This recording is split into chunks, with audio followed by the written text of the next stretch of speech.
Selamat datang ke Bantuan MY, saluran anda untuk info terkini bantuan rakyat Malaysia.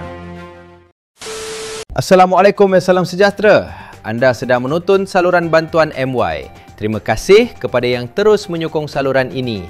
Jangan lupa tekan butang subscribe dan juga loceng untuk info terkini berkaitan bantuan.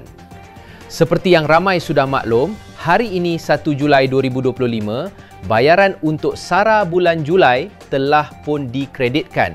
Tetapi bukan itu yang menjadi tumpuan video kali ini. Apa yang ingin kami kongsikan adalah mengenai masalah teknikal yang sedang berlaku dalam sistem SARA 2025.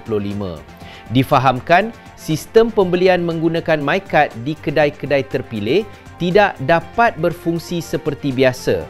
Ramai yang melaporkan kegagalan semasa melakukan pembayaran menggunakan SARA.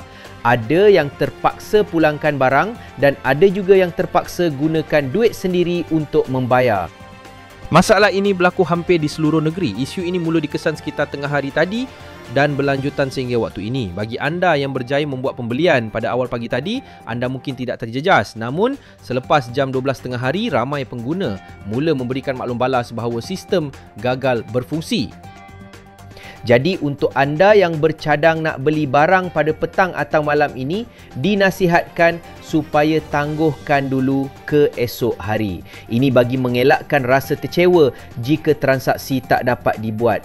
Setakat ini masih belum ada sebarang pengumuman rasmi daripada pihak berkaitan seperti MyKasih, LHDN atau Kementerian Kewangan. Ada kemungkinan gangguan ini berlaku disebabkan penambahan jumlah penerima atau data baharu yang sedang diproses dalam sistem, terutamanya melibatkan kategori baharu atau mereka yang statusnya berubah kepada miskin atau miskin tegar. Apapun, jangan risau. Baki dalam MyCard anda masih selamat dan tidak berkurang. Anda hanya perlu tunggu sistem stabil semula. Untuk makluman tambahan, bukan semua penerima SARA menerima tambahan pada bulan Julai ini. Ramai yang keliru menyangka bahawa penerima sejak April akan terima kenaikan jumlah bulanan.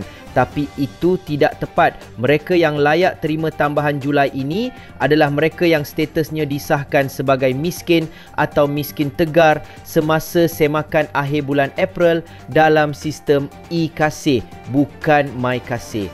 Kalau anda hanya disahkan selepas 30 April, anda hanya akan mula terima tambahan pada bulan Oktober nanti.